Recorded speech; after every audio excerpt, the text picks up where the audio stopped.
Rapunzel Biology and Medicine videos by Sur Institute. If you like my work, please keep sharing, keep posting and also subscribe to my channel. Thank you so much. तो students, आज का जो हमारे पास topic है that is fertilisation. Fertilisation एक important हमारे पास topic हो जाता है आफ्टर गैमीट ट्रांसफर. फर्टिलाइजेशन की जो साइट होती है that is ampulla isthmus junction which is present in fallopian tubes, यानी ओविडक्ट की बात हो रही है.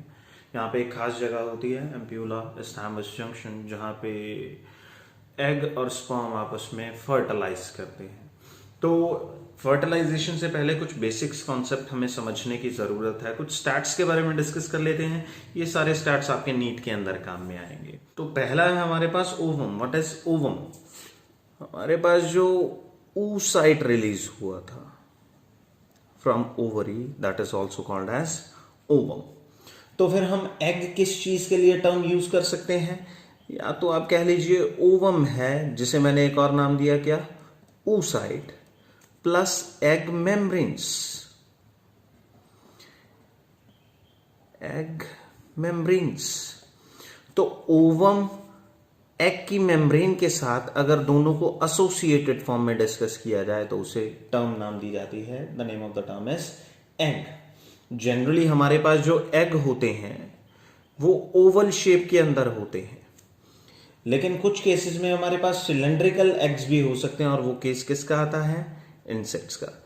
जैसे कि कॉकरोच वगैरह होते हैं, इनके एग्स एग पर्स के अंदर होते हैं और सिलेंड्रिकल शेप के अंदर होते हैं. उसके बाद है हमारे पास स्मॉलेस्ट एग. ये हमारे पास मिलता है किसमें? पॉलीशेटा के केस में. पॉलीशेटा का एग्जांपल हमारे पास होता है निरीज. ये हमने एनालिड्स के अंदर पढ़ा था. उसके बाद में हमारे पास लार्जेस्ट एग, आप सभी जानते होंगे, ये तो छोटी क्लासेस से ही आपको बताया जाता है. The name of the organism is ostrich. इसका सबसे लार्जेस्ट एग होता है. उसके बाद अगला टॉपिक हमारे पास आता है types of egg membrane. Egg की मेम्ब्रेन के हमारे पास कौन कौन से टाइप्स हैं? सबसे पहले यहां पे मैंने कुछ नाम मेंशन किए हैं, प्राइमरी, सेकेंडरी एंड टर्शरी. तो प्राइमरी कौन सी होती है? प्राइमरी याद रखिएगा, it is secreted by egg itself. Egg खुद ब खुद ये सिक्रीट कराएगा. और अगर आपने मेरा फॉलिकुलर डेवलपमेंट का लेक्चर ध्यान से सुना हो तो आपको याद होगा कि हमारे पास मैंने बताया था एक नॉन सेल्यूलर लेयर होती है, the name is zona pellucida. ये एग खुद सिक्रीट करता है, नॉन सेल्यूलर स्ट्रक्चर होती है, that is known as zona pellucida. उसके बाद नेक्स्ट आती है हमारे पास secondary egg membrane. Secondary egg membrane primary egg membrane के बाहर मिलेगी. It is found outside to primary egg membrane. ये प्राइमरी मेम्ब्रेन के बाहर की तरफ मिलेगी. और इसे सिक्रीट कौन करता है? It is secreted by ovary. इसे ओवरी सिक्रीट आउट करेगी. और इसमें हमारे पास एग्जाम्पल कौन सा बनता है? इसमें एग्जाम्पल हमारे पास बनता है second layer, that is known as corona radiata. Corona radiata. उसके बाद में थर्ड है हमारे पास टर्शरी एग मेम्ब्रेन. टर्शरी भी हमारे पास कहां मिलती है? It is found outside primary egg membrane. तो सेकेंडरी भी प्राइमरी के बाहर थी और टर्शरी भी प्राइमरी के बाहर है. दैट मीन्स हमारे पास प्राइमरी के बाहर या तो सेकेंडरी मिलेगी या टर्शरी मिलेगी. ओके, तीनों मेम्ब्रेन का साथ में प्रेजेंट होना पॉसिबल नहीं है, क्योंकि ये भी प्राइमरी के बाहर मिलेगी और ये भी प्राइमरी के बाहर मिलेगी. ये हमारे पास यूट्रस या ओविडक्ट से सिक्रीटेड होती है. It is secreted by uterus और ओविडक्ट, यानी फैलोपियन ट्यूब की बात हो रही है. तो इसमें हमारे पास एग्जाम्पल क्या बनता है? इसमें एग्जाम्पल मिलता है या तो जेली का कोट होगा, जेली कोट, या हमारे पास शेल होगा, एक कैल्शियम कार्बोनेट का बना हुआ एक अच्छा सा शेल, जो कि टेरेस्ट्रियल कंडीशन को पास आउट करने के काम में आता है. तो अगर हम मैमल की एग की बात करें, आपको मैं पहले भी पढ़ा चुका हूं, हमारे अंदर जोना और कोरोना होती है. तो मैमल के अंदर जो कॉम्बिनेशन मिलेगा that will be primary plus secondary, primary and secondary. Birds and reptiles के अंदर आपको कौन सा कॉम्बिनेशन मिलेगा? उसके अंदर मिलेगा आपको प्राइमरी प्लस टर्शरी। हमारे पास सेकेंडरी और टर्शरी या प्राइमरी सेकेंडरी प्लस टर्शरी जैसा अभी तक तो किसी भी ऑर्गेनिज्म के अंदर नहीं मिला है। तो जो कॉम्बिनेशन आउट कॉम्बिनेशन का मतलब जो हमें नेचर के अंदर नहीं मिलते हैं, that is secondary plus tertiary या primary plus secondary plus tertiary. ये दोनों पैटर्न आपके पास किसी भी ऑर्गेनिज्म में अभी तक नहीं मिले हैं। ओके, तो ये था हमारे पास ओवम से रिलेटेड कुछ स्टैट्स। इसके बाद में मैं कुछ नए स्टैट्स डिस्कस करता हूं अबाउट स्पर्म्स, और उसके बाद में हम स्टार्ट करेंगे एक्चुअल प्रोसेस फर्टिलाइजेशन का।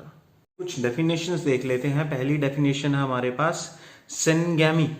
सिनगैमी का मतलब होता है इट इज द फ्यूजन या यूनियन, ज्यादा बेटर वर्ड हो सकता है, union of male and female gamete,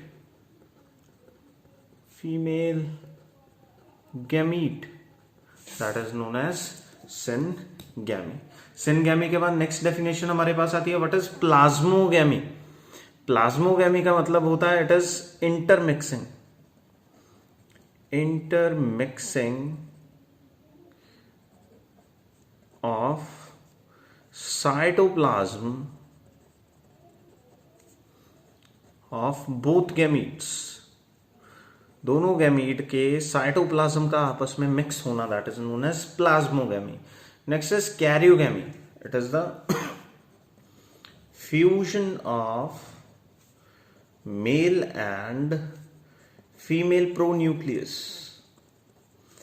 pronucleus और न्यूक्लियस में क्या फर्क होता है?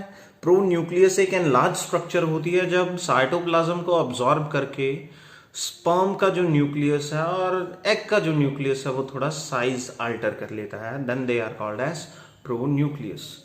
उसके बाद नेक्स्ट है हमारे पास term amphimixis, it is the mixing of chromosomes of both gametes.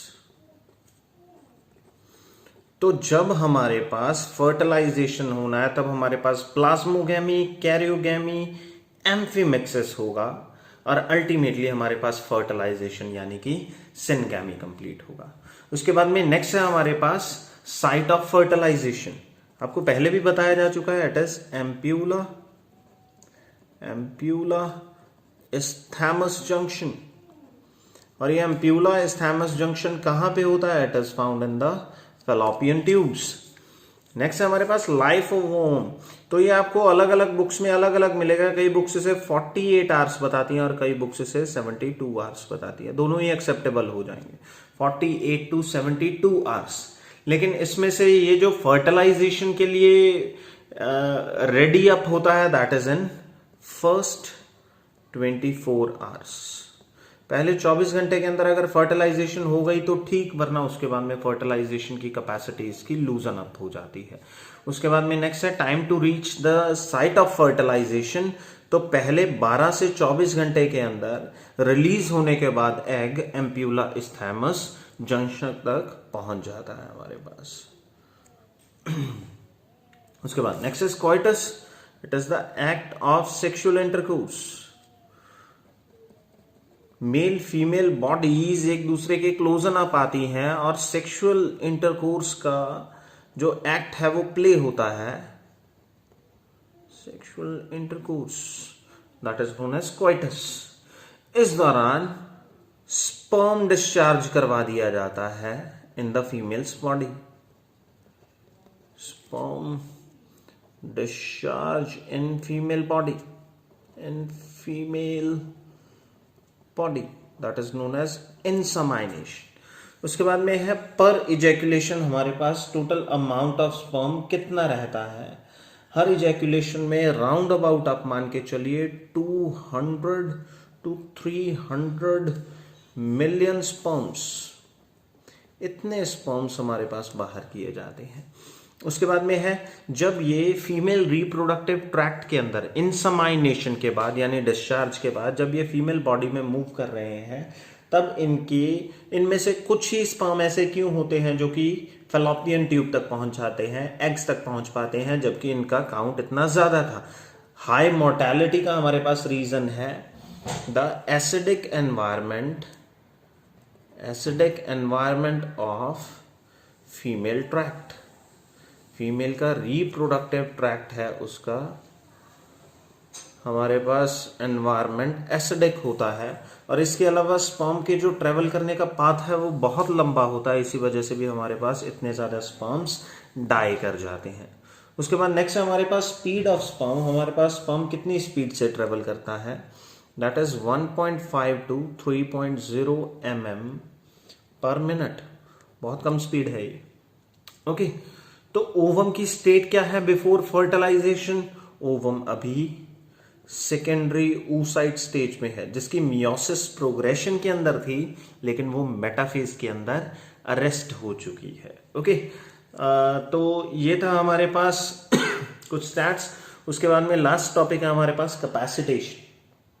Capacitation का मतलब क्या है? हमारे पास जो स्पर्म ट्रेवल कर रहा है फीमेल रिप्रोडक्टिव ट्रैक्ट के अंदर, तो उसे फर्टिलाइजेशन से पहले फर्टिलाइजेशन के लिए कैपेबल बनाना होता है, मतलब उसे एक्टिवेट करना है। It is the activation of sperm before fertilisation. Fertilisation से पहले स्पर्म को एक्टिव करना in female reproductive tract. Female reproductive tract, female reproductive tract के अंदर स्पर्म को एक्टिवेट करना just before fertilisation is known as capacitation. तो कैपेसिटेशन में मेजर हमारे पास क्या क्या चीजें हैं जो की जाएंगी? सबसे पहली बात, आपके पास जो फीमेल रिप्रोडक्टिव ट्रैक्ट के अंदर एल्ब्यूमिन प्रोटीन है, वो क्या करेगा? वो स्पर्म के सरफेस के ऊपर जो कोलेस्ट्रॉल लगा हुआ है उस कोलेस्टेरॉल को रिमूव कर देगा। Remove cholesterol from sperm surface. इसका फायदा, इससे स्पर्म की मेम्ब्रेन की फ्लूइडिटी चेंज हो जाएगी। अब उसमें चीजों का इन एंड आउट मूवमेंट काफी इजी हो जाएगा। स्पर्म के सरफेस पे लगे हुए extra proteins and sugars remove किए जाते हैं। ओके, उसके बाद में नेक्स्ट हमारे पास है जो स्पर्म का मेम्ब्रेन पोटेंशियल है, ये ज्यादा नेगेटिव बना दिया जाता है। कैसे? इसमें से पोटेशियम आयन, स्पर्म में से जो पोटेशियम आयन है वो खींच लिए जाते हैं। इसकी हेल्प से हमारे पास क्या होगा? कैल्शियम चैनल ओपन हो जाएंगे। अगर कैल्शियम चैनल ओपन हो गया तो वो स्पर्म के अंदर एंटर करेगा, जिसकी हेल्प से हमारे पास क्या है? जो एक्रोसोम है वो अपने कंटेंट को रिलीज कर पाएगा। क्या हुआ हमारे पास? पहले पोटेशियम आयन सकअप कर लिए जाते हैं फ्रॉम स्पर्म। ओके, और इसके बाद दूसरा काम क्या किया जाता है? पोटेशियम आयन सकअप करने के बाद कैल्शियम आयन एंटर, तो ये एंटर करते हैं किसमें? स्पर्म के अंदर। इससे क्या है? इसकी मूवमेंट एनहांस हो जाती है, एनहांस्ड। और दूसरी चीज, एक्रोसोमल रिएक्शन स्टार्ट हो जाती है। एक्रोसोम की जो वेसिकल है वो स्पर्म की मेम्ब्रेन के साथ फ्यूज हो जाएगी, क्योंकि आप जानते हैं जब कैल्शियम आयन काम करते हैं तब मेम्ब्रेन की फ्यूजन कैपेबिलिटी बढ़ जाती है। अंदर वेसिकल जो है वो स्पर्म के मेम्ब्रेन के साथ फ्यूज हो जाएगी और अपने कंटेंट को एक्सोसाइटोसिस से बाहर कर देगी। अब बाहर एग की मेम्ब्रेन्स हैं जिन्हें की पेनिट्रेट करवाया जाएगा और अल्टीमेटली स्पर्म जो है वो एग के साइटोप्लाज्म में एंटर कर जाएगा। तो एक्रोसोमल रिएक्शन हो जाती है। ओके, और इन तीनों टॉपिक को एज अ होल कंसिडर किया जाता है किसके अंदर? In the capacitation. ओके, ये फर्टिलाइजेशन पढ़ने से पहले ज़रा एग की मेम्ब्रेन को ज़रा ढंग से चेकआउट कर लेते हैं। यहाँ पे जो रेड कलर से मैंने मार्क की हैं, these are cells of corona radiata. ये ओवरी की कुछ फॉलिकुलर सेल्स हैं जो आपस में और एग की मेम्ब्रेन के साथ एक खास तरीके के एसिड, आपने पहले भी इसका नाम सुना है, यालुरोनिक एसिड के थ्रू क्रॉस ब्रिज्ड यानी अटैच्ड होती हैं। तो अगर आपको कोरोना को पेनिट्रेट कराना है तो आपको यालुरोनिक एसिड को खत्म करवाना होगा। उसके बाद में ये जो मैंने ग्रीन कलर के अंदर मार्क की है, this is the layer which is known as zona pellucida. ये एग ने खुद सिक्रीट करवाई थी, जोना पेलिस्विडा। जोना पेलिस्विडा के बाद नेक्स्ट हमारे पास क्या है, आपको दिखाई पड़ रहा होगा, यहां पे मैंने कुछ ब्लू कलर से स्पर्म रिसेप्टर्स बनाए हुए हैं। Okay, sperm receptors. उसके बाद में मैंने कुछ एरिया स्पेस दिखाया हुआ है यहां पे, ये रहा इतना एरिया स्पेस। ये जो एरिया स्पेस है इसे नाम दिया जाता है pre vitelline space. Pre vitelline space. उसके बाद मैंने ब्लैक कलर में कुछ मार्किंग दी हुई है। ब्लैक कलर के अंदर मेरे पास ये जो है, ये है एग की प्लाज्मा मेम्ब्रेन। और यहां पे मैंने स्पेसिफिकली ब्लैक कलर से ही कुछ कॉर्टिकल ग्रेन्यूल्स बना रखे हैं, ग्रेन्यूल्स। तो मैं नंबरिंग देता हूं कौन कहां पे है। सबसे पहले सबसे बाहर मेरे पास क्या है, कोरोना रेडिएटा, इसे मैं देता हूं नंबर 1। उसके बाद में नेक्स्ट है मेरे पास स्पर्म के रिसेप्टर, दैट इज नंबर 2। ये रिसेप्टर किसके साथ अटैच है, जोना पेलिस्विडा के साथ, दैट इज नंबर 3। उसके बाद में चौथे नंबर पे एक स्पेस आता है, ये स्पेस एग की मेम्ब्रेन और जोना के बीच में है, that is pre vitelline space number 4। उसके बाद में एग की खुद की प्लाज्मा मेम्ब्रेन आती है एट नंबर 6। और छठे नंबर पे हमारे पास आते हैं कौन, कॉर्टिकल ग्रेन्यूल्स। तो होता क्या है एक्चुअल में, जरा ये देख लेते हैं। हमारे पास जब स्पर्म आएगा सबसे पहले उसके एक्रोसोम में से, मैंने आपको पहले भी बता दिया, इसके लिए रिस्पॉन्सिबल है कैल्शियम। कैल्शियम की वजह से एक्रोसोम के एंजाइम आते हैं। एक एंजाइम आता है, नाम होता है यालुरोनिडेज। वो क्या करेगा, यालुरोनिक एसिड को खत्म करवा देगा। इससे क्या है, कोरोना का पेनिट्रेशन इजी हो जाएगा। अब जो आपका स्पर्म है वो कहां पे जाके अटैच हो जाएगा, to the sperm receptors. Receptor के साथ अटैच होते ही नेक्स्ट काम हमारे पास क्या है, एक्रोसोम से जोना लाइसेंस आते हैं। जोना लाइसेंस क्या करेंगे, जोना पेलिस्विडा को पेनिट्रेट करवा देंगे। जब जोना पेनिट्रेट हो गई उसके बाद में क्या है, एग का जो प्लाज्मा मेम्ब्रेन है वो स्पर्म की प्लाज्मा मेम्ब्रेन के साथ फ्यूज हो जाएगा और इनके फ्यूजन से दोनों की मेम्ब्रेन कॉन्टिन्यूअस हो जाएगी। अब आपके पास अवेलेबल क्या है, स्पर्म का न्यूक्लियस पड़ा है सामने, उसके पीछे उसका सेंट्रियोल पड़ा और पीछे फ्लैजेला पड़ा है। मेम्ब्रेन को छोड़ के ये तीनों चीजें स्पर्म के, ये जो तीनों चीजें हैं ये एग के साइटोप्लाज्म में एंटर कर जाएंगी। इसके एंटर करते ही क्या होता है, ये जो कॉर्टिकल ग्रेन्यूल है ये फ्यूज होके कहां पे आ जाते हैं, in the pre vitelline space. यहां से ये क्या करते हैं, ये जोना में मूव करते हैं जिससे जोना हार्ड हो जाती है, पहली चीज। दूसरी, ये सारे के सारे रिसेप्टर डीएक्टिवेट हो जाते हैं। अब कोई नया स्पर्म इनके साथ अगर अटैच हो भी गया, एक डीएक्टिवेटेड रिसेप्टर उसे कमेंस ही नहीं करेगा, उसके साथ इंटरैक्ट ही नहीं करेगा। तो दैट मीन्स हमारे पास एक टाइम में एक ही स्पर्म एग को फर्टिलाइज कर सकता है। उसके बाद जोना भी हार्ड हो गई ड्यू टू कॉर्टिकल रिएक्शन, और दूसरी चीज हमारे पास ये रिसेप्टर भी इनएक्टिवेट हो गए। ये सारे इवेंट होते हैं। अल्टीमेटली क्या होता है, जो न्यूक्लियस वो एंटर कर जाता है कहां पे, इन द एग साइटोप्लाज्म। साथ में एक सेंट्रियोल आया है जो खुद को डुप्लीकेट करके 2 सेंट्रियोल बना लेगा, और साथ में आया है फ्लैजेला जो कि डाइजेस्ट करवा दिया जाएगा, खत्म करवा दिया जाएगा। अब यहां पे क्या होगा, ये जो एग का साइटोप्लाज्म है ये स्पर्म के जो न्यूक्लियस है उसके अराउंड क्या करेगा, एक कोन बना लेगा जिसे नाम देते हैं फर्टिलाइजेशन कोन। हम नेक्स्ट स्पर्म एग का साइटोप्लाज्म अब्सॉर्ब करके स्पर्म का न्यूक्लियस साइज इंक्रीज कर लेता है, तब उसका नाम पड़ जाता है मेल प्रोन्यूक्लियस। स्पर्म के जो साथ में एंजाइम्स आए हैं वो एग की मियोसिस 2 को कंप्लीट कर देते हैं और हमारे पास ऊटेड बनता है, और साथ के साथ वो स्पर्म के मेल प्रोन्यूक्लियस के साथ फ्यूज होके जाइगोट बनवा लेगा। ये हमारे पास फर्टिलाइजेशन का कंप्लीट इवेंट चार्ट रहता है। मैं इसे जरा पॉइंट वाइज लिख देता हूं और आपको चीजें दोबारा से समझा देता हूं। चलिए एक ओवम के डायग्राम को देखते हैं जिसमें लेयर्स दिखाई गई हैं और इसमें कई सारे स्पर्म्स जो हैं वो ओवम को अप्रोच कर रहे हैं।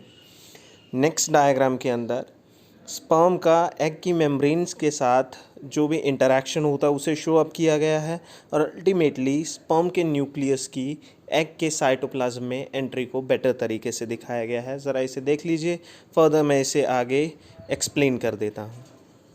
तो सबसे पहला हमारे पास इवेंट होगा एक्रोसोमल रिएक्शन। एक्रोसोम एक्टिवेट हो चुका है, कैल्शियम आयन की वजह से एक्रोसोम स्पर्म की मेम्ब्रेन के साथ फ्यूज हो गया और उसने अपने कंटेंट एक्सोसाइटोसिस से डिस्चार्ज कर दिए। सबसे इंपॉर्टेंट एंजाइम जो हमारे पास बाहर निकला है दैट इज यालुरोनिडेज, जो क्या करता है कोरोना की सेल्स के बीच के जो लिंक्स हैं वो आपस में से तोड़ देता है, जिसकी हेल्प से जो स्पर्म है वो कोरोना की सेल्स के बीच में से मूव कर पाएगा।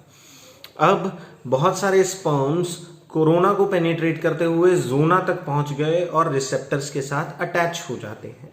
जो भी एक लकी स्पर्म है जिसकी रिएक्शन को ज्यादा फैसिलिटेट किया जाएगा वो क्या करेगा, उसके अंदर से जोना लाइसिन सिक्रीट होते हैं। ये जोना लाइसिन जोना को डाइजेस्ट कर देते हैं एक पर्टिकुलर जगह में से और वहां पे एक पोर क्रिएटेड हो जाता है। अब नेक्स्ट आती है हमारे पास मेम्ब्रेन फ्यूजन। स्पर्म का जो कंटेंट है वो जोना के थ्रू से पास होगा। इसमें सेंट्रियोल होंगे, इसमें फ्लैजेला होगा, इसमें स्पर्म का न्यूक्लियस होगा खुद का। तो स्पर्म का nucleus, flagella and centriole, proximal centriole की बात कर रहा हूं, ये तीनों मूव करते हैं और प्री वाइटलाइन स्पेस को क्रॉस कर देते हैं। इसके बाद नेक्स्ट हमारे पास जो मेम्ब्रेन आएगी वो क्या होगी, वो एग की मेम्ब्रेन होगी। तो स्पर्म की मेम्ब्रेन, प्लाज्मा मेम्ब्रेन, और एग की प्लाज्मा मेम्ब्रेन आपस में फ्यूज कर देते हैं, जिससे एक क्रॉस ब्रिज बन जाता है मटेरियल ट्रांसफर का। अब जैसे ही मेम्ब्रेन फ्यूजन होता है, एग की मेम्ब्रेन साथ के साथ डीपोलराइज हो जाती है और साथ के साथ क्या किया जाता है, और कोई मान के चलिए कि हमारे पास कोई और स्पर्म जो कि किसी स्पर्म रिसेप्टर पे अटैच था जोना के, उसने भी यही सारा कुछ करवाने की कोशिश की। लेकिन जैसे ही मेम्ब्रेन का फ्यूजन होता है, कोई भी स्पर्म, एक्स स्पर्म मैं मान लेता हूं मेरे पास एक्स स्पर्म है, एक्स स्पर्म की मेम्ब्रेन के फ्यूजन के साथ ही मेम्ब्रेन डीपोलराइज हो जाएगी एग की, और साथ के साथ कोई अदर स्पर्म एग की मेम्ब्रेन का फ्यूजन रुकवा दिया जाएगा। इससे पॉलीस्पर्मी रुक जाएगा। What is polyspermy? Addition of more than one sperms to the egg. Okay, ये नहीं होता है, कारण सबसे पहले मेम्ब्रेन के फ्यूजन को रोक दिया जाएगा। अब सारा का सारा स्पर्म कंटेंट मैंने यहाँ पे मेंशंस लिख दिए, इसमें सेंट्रियोल है, फ्लैजेला है और न्यूक्लियस है। ये एंटर करते हैं कहां पे, एग के साइटोप्लाज्म में, और हमारे पास फर्टिलाइजेशन कोन बनता है। फर्टिलाइजेशन कोन क्या होता है, जो स्पर्म का न्यूक्लियस है उसके अराउंड एग का साइटोप्लाज्म एक कोन की फॉर्म में एग्रीगेट हो जाता है। अगला काम कॉर्टिकल रिएक्शन। कॉर्टिकल रिएक्शन मैंने आपको डायग्राम के अंदर भी दिखाया था। एग के साइटोप्लाज्म में प्लाज्मा मेम्ब्रेन के पास कुछ खास तरीके के ग्रेन्यूल्स पड़े होते हैं, कॉर्टिकल ग्रेन्यूल। जैसे ही हमारे पास फर्टिलाइजेशन कोन बना, कॉर्टिकल ग्रेन्यूल जाके अटैच हो जाते हैं किससे, एग की मेम्ब्रेन के साथ, और अपने कंटेंट को प्री वाइटलाइन स्पेस के अंदर डिस्चार्ज कर देते हैं। इसमें से कुछ एंजाइम जोना के अंदर भी एंटर कर जाते हैं और जोना हार्ड हो जाती है, और जितने भी स्पर्म रिसेप्टर हैं वो सारे के सारे डीएक्टिवेट हो जाएंगे। जोना हार्ड हो गई, दैट मीन्स अब वो पेनिट्रेट नहीं हो सकती है। रिसेप्टर डीएक्टिवेट हो गया मतलब और स्पर्म एंटर नहीं कर सकते हैं, मतलब हमारी पॉलीस्पर्मी नहीं हो सकती है। Polyspermy is totally inhibited, no polyspermy can take place now. उसके बाद नेक्स्ट है karyogamy, fusion of nucleus. Sperm के केमिकल क्या करेंगे, वो एग की मेटाफेज 2 जहां पे अरेस्टेड है उसे कंप्लीट करवा देंगे, और हमारे पास हैप्लॉइड, ऊटेड और सेकेंडरी पोलर बॉडी बनेगी। ये मैंने आपको oogenesis के अंदर पढ़ाया था। तो ये जो सेकेंडरी पोलर बॉडी है और स्पर्म की जो टेल है वो डीजनरेट कर जाएगी। स्पर्म का सेंट्रियोल डुप्लीकेट हो जाएगा। एग के पास अपना कोई भी सेंट्रियोल नहीं होता है तो हमारे पास सेंट्रियोल का पेयर भी हो जाएगा। मेल और फीमेल प्रो न्यूक्लियस आपस में फ्यूज हो जाते हैं जिसे हम कैरियोगैमी कहते हैं। एंड अल्टीमेटली क्रोमोसोम भी मिक्स हो जाते हैं जिसे हम एम्फीमिक्सिस कहते हैं। अब आपका ओवम फर्टिलाइज हो चुका है और इस फर्टिलाइज ओवम को हम जायगोट कह सकते हैं। इसके पास अपना खुद का हार्डन अप जोना है, सेंट्रियोल का पेयर है और एक डिप्लॉयड न्यूक्लियस है। इसके बाद नेक्स्ट इवेंट हमारे पास डेवलपमेंट क्लीवेज के चलेंगे, वो हम अपने नेक्स्ट वीडियो लेक्चर के अंदर करेंगे। आई होप कि आपको आज चीजें समझ में आ गई होंगी। आपको फिर भी कोई डाउट्स लगे आप कमेंट सेक्शन के अंदर पोस्ट कर सकते हैं। आज के लिए फिलहाल इतना ही। Thank you so much.